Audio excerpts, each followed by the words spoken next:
Hi everyone, welcome back to Chemistry संग्रह. My name is दीक्षा और हम आज शुरू करने जा रहे हैं अपना एटॉमिक स्ट्रक्चर का next video lecture. Previous lecture की मैं अगर आपसे बात करूं तो उस लेक्चर में हम ऑलरेडी अपना कंप्लीट कर चुके हैं discovery of electron, proton and neutron, right. तो नाउ नेक्स्ट हमारे पास टर्न है कि हम इससे आगे पढ़ें और आज हम पढ़ने वाले हैं अपना थॉमसन मॉडल, रदरफोर्ड मॉडल और उससे रिलेटेड जो भी आपके पास जो एटॉमिक मास है, ठीक है, आपके पास एटॉमिक नंबर है, आइसोटोप्स क्या हैं, आइसोटोन्स क्या हैं, ये सारी चीजें हम आज पढ़ेंगे और साथ ही साथ इनके रिलेटेड क्वेश्चंस भी करेंगे. तो सबसे पहले जिन्होंने अभी तक चैनल सब्सक्राइब नहीं किया है, जल्दी से जाओ भाई चैनल को सब्सक्राइब करो. Also press the bell icon, क्योंकि हम ये सीरीज डेली चालू रखेंगे जिससे आपके प्रॉपर नोट्स बन सके. क्लियर हो गया? आप प्रॉपर नोट्स बनाइए, प्रॉपर चीजों को समझिए और बेल आइकन को जरूर प्रेस करना जिससे आपके पास नई नोटिफिकेशन आती है रिलेटेड टू द वीडियो तो आपको पता चल सके. ठीक है, तो आइए शुरू करते हैं हम अपना next topic, that is your Thompson model. Okay, Thompson model आपने 9th क्लास में भी पढ़ा हुआ है, बट एक बार रिवाइज कर लेते हैं. You know it very well कि इस मॉडल को हम और क्या बोलते हैं, प्लम पुडिंग मॉडल बोलते हैं, राइट. तो सब साइंटिस्ट थे थॉमसन, उन्होंने क्या बोला था कि ये जो मॉडल होता है ये कुछ इस तरीके से है कि इस मॉडल में एक आपके पास पॉजिटिव चार्ज्ड स्फीयर होता है जिसके चारों तरफ आपका इलेक्ट्रॉन रिवॉल्व करता रहता है. ठीक है, जिसके चारों तरफ आपका इलेक्ट्रॉन्स होते हैं, रिवॉल्व नहीं करता रहता, जिसके चारों तरफ आपका इलेक्ट्रॉन का डिस्ट्रीब्यूशन एक यूनिफॉर्म होता है, जिससे प्रॉपर आपका स्टेबल इलेक्ट्रॉनिक अरेंजमेंट हो. क्लियर हो गया? तो this model consist of uniformly positively charged sphere. Let me change the colour. Sphere, the electrons are embedded in such a way so as to give us the most stable electrostatic arrangement. तो model यही बोलता है कि आपका एक uniformly charged positive sphere है जिसके चारों तरफ आपके इलेक्ट्रॉन इस तरीके से अरेंज है कि आपका एक प्रॉपर स्टेबल अरेंजमेंट दे रहे हैं. ठीक है, इस मॉडल को हम प्लम पुडिंग मॉडल भी बोलते हैं, ये रेजन पुडिंग मॉडल भी बोला जाता है. ठीक है, वाटरमेलन मॉडल भी बोलते हैं क्योंकि ये बिल्कुल वाटरमेलन जैसा लगता है जिसमें आपका जो रेड पल्प है, ठीक है, ये रेड पल्प आपका पॉजिटिव पार्ट है जिसमें इलेक्ट्रॉन्स आपके पास they are just like your seeds. Clear हो गया? और plum pudding just like Christmas pudding जैसा होता है जिसमें आपके पास जो उसमें ड्राई फ्रूट्स हैं, जो आपकी खीर होती है उसमें जो ड्राई फ्रूट्स हैं they are regarded as your electrons and जो व्हाइट पार्ट आपके पास है, जो आपका व्हाइटिश पार्ट है, this is known as your positive part. तो इस मॉडल को आपको एक कंपेयर कर एक बात बताई गई थी, जस्ट लाइक योर दिस, कि ये जो पॉजिटिव पार्ट है, ये जो रेडिश पार्ट है, ये आपका क्या है, पॉजिटिव पार्ट, जिसके चारों तरफ आपके इलेक्ट्रॉन एम्बेडेड हैं जिससे एक stable electronic configuration, stable electronic arrangement दिखा सके. ठीक है ना? This is the Thompson model. इसके बाद इस मॉडल को बताया तो गया, लेकिन इस मॉडल में प्रॉपर तरीके से ये इंफॉर्मेशन नहीं दी कि इलेक्ट्रॉन का अरेंजमेंट है तो किस तरीके से है, या पॉजिटिव पार्ट है तो किस तरीके से अरेंज है. ठीक है, ये प्रॉपर इंफॉर्मेशन नहीं देता है एटम के बारे में, उसका स्ट्रक्चर अच्छे से डिफाइन नहीं कर पाता. तो इसीलिए इस नए मॉडल को दोबारा से डिफाइन करा गया, यानी कि इस एटम के मॉडल को दोबारा से और अच्छे से क्लियर करने के लिए नेक्स्ट साइंटिस्ट आए जिनका नाम था रदरफोर्ड. राइट, नेक्स्ट साइंटिस्ट थे जिनका नाम था रदरफोर्ड और इनके मॉडल को बोला गया रदरफोर्ड मॉडल ऑफ एटम. ठीक है ना? तो अब बात करते हैं रदरफोर्ड मॉडल की. एक्चुअली रदरफोर्ड मॉडल में इनके जो दो स्टूडेंट थे, ठीक है, इनके दो स्टूडेंट थे, नाम मुझे याद नहीं है, they are working in the laboratory. और हुआ क्या कि इन्होंने कुछ एक एक्सपेरिमेंट करा जिससे कुछ चीजें इनको जानकारी हुई regarding the structure of atom, right. लेकिन फिर इस बात को वो अच्छे से प्रूव नहीं कर पा रहे थे, तो रदरफोर्ड ने क्या करा, उन डिस्कवरी को दोबारा से करना शुरू करा. ठीक है, तो उन्होंने देखा कि उन्होंने क्या किया, just left have a look. उन्होंने अल्फा पार्टिकल को क्या किया, उन्होंने अल्फा पार्टिकल को बॉम्बार्ड कराया ऑन अ गोल्ड फॉइल. ठीक है, let's now have a look कि इन्होंने ये अल्फा पार्टिकल बनाया कैसे, है ना, अल्फा पार्टिकल कैसे आया. एक्चुअली इन्होंने एक लेड ब्लॉक में, ठीक है, एक लेड ब्लॉक में एक रेडियो एक्टिव सैंपल को रखा। उस रेडियो एक्टिव सैंपल से you know it very well कि 3 तरीके की रेज निकल रही होंगी, that are yours alpha rays, gamma rays and beta rays, but we are mostly taking the alpha rays. Alpha rays को हमने लिया, तो इस तरीके से अल्फा रेज को इन्होंने बॉम्बार्ड कराया, ठीक है। किस पर बॉम्बार्ड कराया? ऑन द गोल्ड फॉइल, ठीक है, गोल्ड फॉइल पर इन्होंने इस अल्फा पार्टिकल को बॉम्बार्ड कराया in a thin stream of line.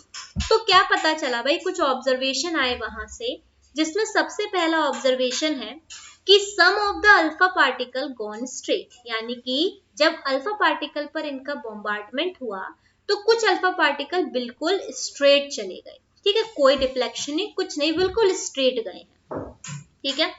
Next observation की बात करें, दैट विल बी और कि some of the alpha particle are deflected from their path, यानी कि कुछ अल्फा पार्टिकल अपने पाथ से डिफ्लेक्ट हो चुके हैं, अपने पाथ से, मतलब दे आर जस्ट अपने पाथ से भटक गए हैं, ठीक है। तीसरा पॉइंट हम बात करें तो some of alpha particle retraces their path. इसका मतलब क्या है कि कुछ अल्फा पार्टिकल, कुछ मीन्स अगर सपोज करो तुम्हारे पास 1000 अल्फा पार्टिकल हैं, तो इस 1000 में से सिर्फ एक, ठीक है, ये रेशियो ऐसा है कि इस 1000 में से सिर्फ एक अल्फा पार्टिकल आपका दोबारा अपने पाथ को रिट्रेस कर रहा है, ठीक है, ये अपने पाथ को रिट्रेस कर रहा है। तो ये 3 ऑब्जर्वेशन देखे गए। पहला observation, some of the alpha particle बिल्कुल स्ट्रेट चले गए, कुछ अल्फा पार्टिकल जिसमें से बहुत कम रेशियो, जैसे 1000 की बात करूं तो इट विल बी और 10 या फिर 15 अल्फा पार्टिकल आपके अपनी पाथ से डेविएट हो गए, और कुछ में से सिर्फ एक, मतलब रेशियो की बात करें बहुत कम, very few alpha particle retraces their path, ठीक है, कुछ ने अपना पाथ रिट्रेस कर गया, यानी कि जिस पाथ से वो टकराए थे उसी पाथ से वो वापस आ गए। ये तो इनकी ऑब्जर्वेशन थी। अब बात है कंक्लूजन की, बात करते हैं, मतलब जो आपने ऑब्जर्वेशन ली इसका क्या कंक्लूजन निकला, क्या मतलब उन्होंने ऐसा देखा न्यूक्लियस में कि ऐसा हो रहा है, तो आखिरकार क्यों हो रहा है, ठीक है। तो उन्होंने देखा कि मोस्ट, पहला जो तुम्हारा ऑब्जर्वेशन था कि some of the alpha particle are going straight, यानी कि वो स्ट्रेट वो इसलिए जा रहे थे कि जो एटम है उसमें बहुत सारा स्पेस आपका क्या है, एम्प्टी है, ठीक है, स्पेस आपका एटम में बहुत सारा एम्प्टी है, जिस वजह से कुछ अल्फा पार्टिकल आपके बिल्कुल सीधे चले गए, ना वो किसी से टकराए, ना वो अपने पाथ से डेविएट हुए। क्लियर हुआ? दूसरे पॉइंट की बात करें, there is some positive part inside an atom due to which alpha particle are deflected. अच्छा, दूसरा हमारा ऑब्जर्वेशन क्या था कि some of the alpha particle are deflected from their path, यानी कि कुछ अल्फा पार्टिकल अपने पाथ से डेविएट हो रहे थे, राइट। तो ऐसा क्यों हो रहा था कि भाई, अच्छा, अल्फा पार्टिकल आपके कैसे हैं, पॉजिटिव है ना, अल्फा पार्टिकल आपके पॉजिटिव होते हैं, हीलियम का न्यूक्लियस है तो पॉजिटिव होता है इनका नेचर। तो अगर कोई चीज पॉजिटिव है और पॉजिटिव चीज से टकराएगी तो वो क्या होगी, रिपेल होगी।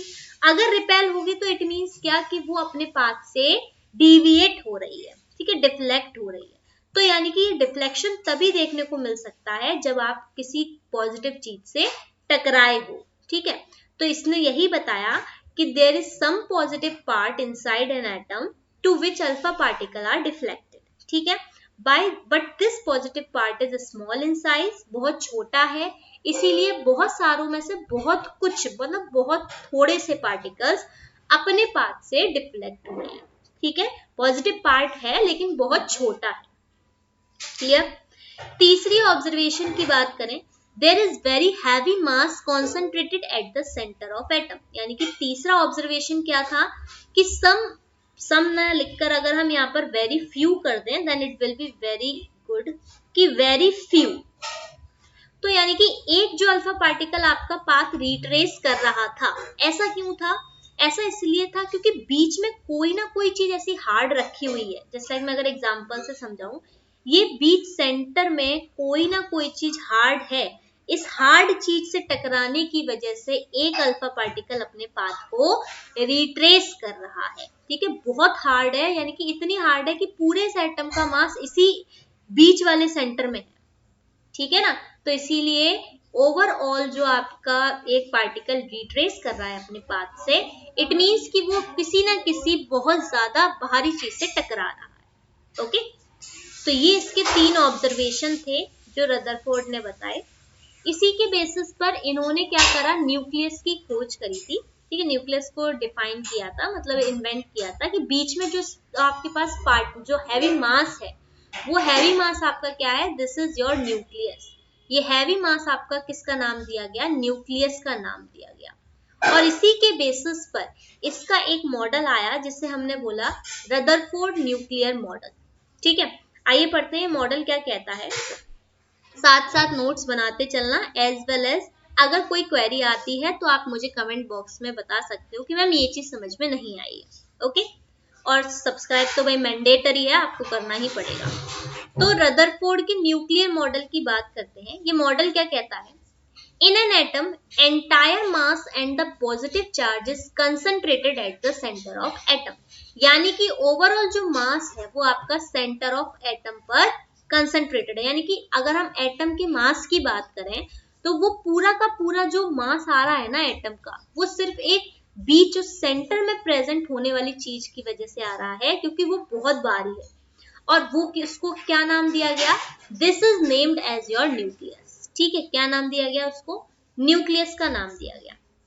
नेक्स्ट बात करें, दूसरा पॉइंट क्या है, the nucleus is surrounded by negatively charged electron. ठीक है, न्यूक्लियस आपका नेगेटिवली चार्ज इलेक्ट्रॉन से सराउंड कर रहा है, which are revolving around the nucleus. यानी कि न्यूक्लियस के चारों तरफ आपका इलेक्ट्रॉन रिवॉल्व कर रहा है और जिसकी स्पीड बहुत ज्यादा है, बहुत ज्यादा स्पीड से रिवॉल्व कर रहा है, और उस सर्कुलर पाथ को हम ऑर्बिट बोलते हैं।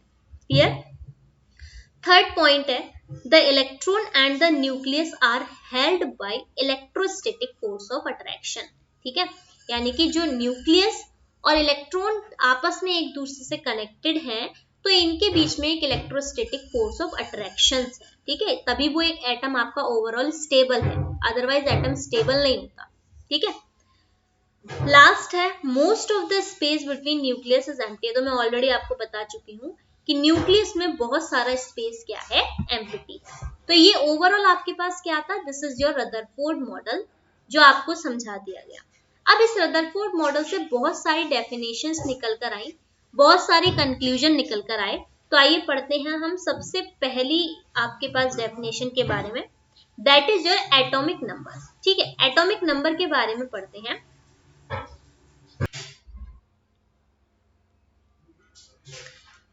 The number of unit positive charge carried by atom. यानी कि एटम पर जितना पॉजिटिव चार्ज है उसको हम क्या बोलते हैं, उसका एटॉमिक नंबर बोलते हैं। समझ में आया। जैसे मैं आपसे बात करूं, सपोज आपके पास लिथियम है, लिथियम पर जितना आपके पास पॉजिटिव चार्ज होगा, वो जितना आपके पास पॉजिटिव चार्ज यानी कि जितने नंबर ऑफ प्रोटॉन्स आपके पास होते हैं, वो आपका क्या होता है, एटॉमिक नंबर होता है। Let me just make you understand one thing, have a look at this, wait a minute. Suppose you are, आपके पास क्या है, ये आपका न्यूक्लियस है। ओके, इस न्यूक्लियस में के चारों तरफ आपके पास इलेक्ट्रॉन रिवॉल्व कर रहा होगा।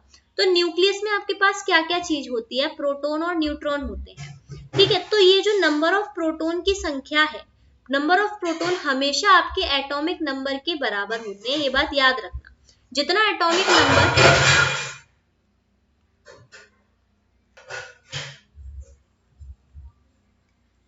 तो जितने आपके पास नंबर ऑफ प्रोटॉन्स होते हैं वही उसका एटॉमिक नंबर होता है। क्लियर। जैसे मैं आपसे बात करूं, लिथियम है, लिथियम का एटॉमिक नंबर 3 है, तो it means number of proton यहाँ पर आपके 3 होंगे। ठीक है, तो ये आपके पास क्या होता है, इसके बराबर होता है। और दूसरी बात, आपको पता है एटम आपका ओवरऑल स्टेबल होगा, तो जितना पॉजिटिव चार्ज होगा उतना ही आपका नेगेटिव चार्ज होगा। तो नंबर ऑफ प्रोटॉन हमेशा आपके नंबर ऑफ इलेक्ट्रॉन के बराबर हो, ऐसा कंपलसरी नहीं है। अगर किसी एटम के ऊपर, एलिमेंट के ऊपर चार्ज नहीं है, then you will consider that कि नंबर ऑफ प्रोटॉन हमेशा आपके नंबर ऑफ इलेक्ट्रॉन के बराबर होंगे। ठीक है, लेकिन अगर चार्ज है उस पर, तो आप ऐसा नहीं कह सकते कि जो नंबर ऑफ इलेक्ट्रॉन है वही आपका एटॉमिक नंबर के बराबर होगा। तो atomic number number of proton के हमेशा बराबर होता है, ये बात याद रखना। लेकिन atomic number number of electron के हमेशा बराबर नहीं होता है, ठीक है ना। नंबर ऑफ इलेक्ट्रॉन के तब बराबर नहीं होता जब उस एलिमेंट पर कोई पॉजिटिव और आइदर नेगेटिव चार्ज है तो। ओके, ठीक है। नेक्स्ट आपके पास डेफिनेशन पर आते हैं, this will be your mass number. Mass number क्या होता है दोस्तों? The sum of neutrons and protons, ठीक है। न्यूट्रॉन और प्रोटॉन का जो समेशन है उसको हम मास नंबर बोलते हैं। तो न्यूक्लियस के अंदर क्या होता है? न्यूट्रॉन और प्रोटॉन। तो ओवरऑल जो न्यूट्रॉन और प्रोटॉन है ये आपके नंबर किसके बराबर होते हैं? मास नंबर के बराबर होते हैं। फॉर्मूला है mass number will be equals to your number of neutrons plus number of protons. इसको आप ऐसा भी लिख सकते हो, number of neutrons plus number of electrons. लेकिन नंबर ऑफ इलेक्ट्रॉन कब लिखा जाएगा? जब आपके पास एलिमेंट पर कोई भी चार्ज ना हो, ठीक है। या आप इसको एटॉमिक नंबर से भी रिप्लेस कर सकते हो, डिपेंड ऑन यू कैसे लगाना है, ठीक है। ओके, नेक्स्ट आते हैं हम, वेट अ मिनट। अच्छा, ये एटॉमिक मास एटॉमिक नंबर समझ में आ गया, अभी क्वेश्चन भी करेंगे इससे रिलेटेड। नेक्स्ट टॉपिक है हमारे पास आइसोटोप्स। आखिरकार ये आइसोटोप्स क्या होता है पढ़ लेते हैं। आइसोटोप्स होता है दोस्तों ऐसे एलिमेंट जिनका एटॉमिक नंबर तो सेम होता है लेकिन मास नंबर डिफरेंट होता है, ठीक है। फिर से, एटॉमिक नंबर जिनका सेम होगा लेकिन मास नंबर उनका डिफरेंट होगा, उसे हम क्या बोलते हैं? आइसोटोप्स बोलते हैं। समझ में आया? जैसे मैं बात करूं हाइड्रोजन की, ठीक है। हाइड्रोजन की बात करें दोस्तों, हाइड्रोजन के आपके पास 3 आइसोटोप्स होते हैं, एक 1H1, एक 1D2 और एक 1, इसको चलो मैं तुम्हें समझाती हूँ, एक 1H1, 1H2 और 1H3, ठीक है। 3 आइसोटोप्स हैं इसके, 1H1, 1H2 और 1H3। इस 1H1 को हाइड्रोजन बोलते हैं, इस 1H2 को ड्यूटीरियम बोलते हैं। क्या बोलते हैं? ड्यूटीरियम। इस 1H3 को हम ट्राइटियम बोलते हैं, this is the radio active, ठीक है। तो 3 आइसोटोप्स होते हैं इसके पास। इसी तरीके से बात करें क्लोरीन की, तो क्लोरीन के भी 2 होते हैं, एटॉमिक नंबर तो सेम दिख रहा है आपको 17 है, लेकिन मास में चेंज होता है, एक का मास 37 होता है और एक का मास 35 होता है। तो बहुत सारे आइसोटोप्स होते हैं, ऑक्सीजन के भी होते हैं, ठीक है, कार्बन के भी होते हैं, ठीक है। तो कार्बन का 12 वाला होता है, एक कार्बन का आपका 14 वाला 14 वाला होता है आपके पास, तो ये भी आइसोटोप्स है। तो आइसोटोप्स क्या होते हैं? जिनका एटॉमिक नंबर सेम हो, ऐसे एलिमेंट जिनका एटॉमिक नंबर सेम हो बट एटॉमिक मास उनका डिफरेंट हो। अब आ जाते हैं आइसोबार। आइसोबार क्या होता है?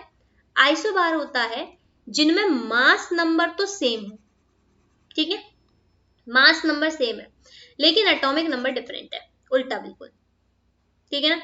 मास नंबर सेम मतलब जैसे आर्गन, आपके आर्गन, पोटेशियम, कैल्शियम की बात करें, इनका मास नंबर तीनों का आपको 40-40 मिलेगा। बहुत सारे ऐसे हैं, आप देखना 40-40 एटॉमिक नंबर है, एटॉमिक मास नंबर है, लेकिन इनका एटॉमिक नंबर 18, 19, 20 है। तो दीज आर द आइसोबार्स। ये क्या होते हैं? आपके आइसोबार्स होते हैं, ठीक है। ये आइसोटोप्स आइसोबार समझ में आया। तीसरा है आपके पास आइसोटोन्स। आइसोटोन्स क्या होता है? ऐसे एलिमेंट जिनमें आपको नंबर ऑफ न्यूट्रॉन्स देखने को सेम मिल जाए। क्या सेम होता है? Number of neutrons. नाम से पता चल रहा है, tons, tons mean neutrons, right. तो नंबर ऑफ न्यूट्रॉन्स आपके पास सेम हो, ठीक है। नंबर ऑफ न्यूट्रॉन कैसे निकालोगे? आपने अभी फॉर्मूला पढ़ा, एटॉमिक नंबर मतलब एटॉमिक मास क्या होता है? Number of neutron plus number of proton. तो मास नंबर में से अगर नंबर ऑफ प्रोटॉन को आप माइनस कर दोगे तो एटॉमिक, तो आपके नंबर ऑफ न्यूट्रॉन निकल आएंगे। जैसे इसमें से इसको माइनस करोगे तो 16 आपके पास निकल कर आएगा। तो इसमें कितने न्यूट्रॉन्स हैं? 16 न्यूट्रॉन्स हैं। सिमिलरली इसमें निकालोगे तो 16 न्यूट्रॉन्स हैं। तो ये नंबर ऑफ सेम न्यूट्रॉन्स का सेम है, तो ये क्या है? These are known as isotones. तो इनको क्या बोला जाएगा? आइसोटोन्स बोला जाएगा। तो 3 चीजें आई, आइसोटोप्स, आइसोबार्स, आइसोटोन्स। तीनों चीजें क्लियर हैं? यहां तक क्लियर हुआ? ठीक है। अब एक क्वेश्चन करते हैं, बहुत अच्छा क्वेश्चन है, इससे सारी चीजें समझ में आ जाएंगी। क्वेश्चन है आपके पास, this will be your oxygen है जिसका मास नंबर आपको पता लगाना है, एटॉमिक नंबर दिया है, नंबर ऑफ न्यूट्रॉन दिया है। अब आप ये बात अच्छे से जानते हो कि भाई मास नंबर क्या होता है, number of neutron plus number of proton, या फिर क्या होता है mass number number of neutron plus atomic number, क्योंकि number of proton atomic number के बराबर होते हैं। तो अगर आप इन दोनों को प्लस कर देते हो, किसको, एटॉमिक नंबर को और न्यूट्रॉन को, तो आपके पास क्या निकल आएगा, मास नंबर। कितना निकल कर आ गया, 16 आ गया। ठीक, अब बात आती है प्रोटॉन्स की। प्रोटॉन्स क्या होगा, प्रोटॉन्स आपके पास एटॉमिक नंबर के बराबर होते हैं, तो जितना एटॉमिक नंबर है उतना ही आपका क्या हो जाएगा, प्रोटॉन्स आ जाएंगे। इलेक्ट्रॉन्स की बात करें तो जितने नंबर ऑफ इलेक्ट्रॉन्स होंगे उतना ही नंबर ऑफ प्रोटॉन होगा, तो ये भी आपका 8 निकल कर आ जाएगा। तो this will be clear to you. Similarly आपको ये टेबल यहाँ पर फिल करनी है, फिल करना, यूज करना ये फॉर्मूलेस को, आपको समझ में आ जाएगा। एंड जस्ट टेल मी कि इसका आंसर क्या आएगा। ओके, एक लास्ट क्वेश्चन, बहुत अच्छा क्वेश्चन है, करते हैं इसको, फिर सेशन को एंड करेंगे। क्वेश्चन दिया है दोस्तों, this will be your, let me just change the colour of this pen. Okay, question दिया है that is your an element with mass number 81। ठीक है, कोई एलिमेंट है जिसका मास नंबर दिया है दोस्तों, this will be your 81। Clear, कहा है contains 31.7% more neutron as compared to protons, यानी कि जो उसमें नंबर ऑफ प्रोटॉन्स हैं, अगर सपोज करो वो x है, तो यूं बोला है कि जो नंबर ऑफ न्यूट्रॉन्स हैं वो 31.7% मोर है, किससे, मोर देन प्रोटॉन्स। इसका मतलब अगर इसका 31.7% निकालती हूँ, यानी कि इस अपॉन 100 करती हूँ, और इसका इतना पार्ट उसमें क्या होगा, प्रोटॉन से उतना ज्यादा, यानी कि इसका इतना पार्ट प्रोटॉन से ज्यादा है, तो ओवरऑल आप यहाँ से नंबर ऑफ न्यूट्रॉन्स निकाल सकते हो। ये बात समझ में आ गई। ठीक है, अब आपको अच्छे से पता है कि भाई मास नंबर क्या होता है, number of neutrons plus proton को ऐड कर दो तो मास नंबर आ जाता है, राइट। तो न्यूट्रॉन कितने हैं आपके पास, ये है, यहां रखना। प्रोटॉन कितने हैं आपके पास, x है, यहां रखना। ओवरऑल किसके बराबर कर देना आप इसको, 81 की कर सकते हैं। करोगे यहां से तो तुम्हारे पास x की वैल्यू निकल कर आ जाएगी। x की वैल्यू निकल आएगी तो वहां से तुम नंबर ऑफ प्रोटॉन्स निकाल लेना, और जो नंबर ऑफ प्रोटॉन्स आएंगे वो आपका एटॉमिक नंबर हो जाएगा। क्लियर हुआ, तो एटॉमिक नंबर आ गया। अब आपसे आप सिंबल लिख सकते हो। सिंबल कैसे लिखते हैं किसी का, नीचे एटॉमिक नंबर आता है, ऊपर आपका एटॉमिक मास आता है। ठीक है, AXZ, एक मिनट रुको, कैसा लिखोगे symbolic representation, that is your, नीचे आपके पास Z, ऊपर आपके पास A, this will be your mass number, this will be your atomic number. ठीक है, तो यहां से आप सिंबल लिख सकते हो। इसका सॉल्यूशन देखना चाहते हो तो आप यहां से देख सकते हो, आपके पास वैल्यू निकलकर जो आने वाली है, दिस विल बी योर 81 निकल कर आएगी x की वैल्यू। क्लियर हो गई, तो इसी के साथ हम आज का टॉपिक एंड करते हैं। आई होप आपको पूरा क्लियर होगा। प्रॉपर नोट्स बनाओ, दोस्तों को शेयर करो ज्यादा से ज्यादा, एज वेल एज अगर कोई क्वेरी है तो आप कमेंट बॉक्स में टाइप कर सकते हैं, और शेयर करना मैंडेटरी है और सब्सक्राइब करना भी मैंडेटरी है गाइस। ओके, इसी के साथ थैंक यू एवरीवन, मिलते हैं अपने नेक्स्ट सेशन में आप सभी से। तब तक के लिए हैव अ गुड डे।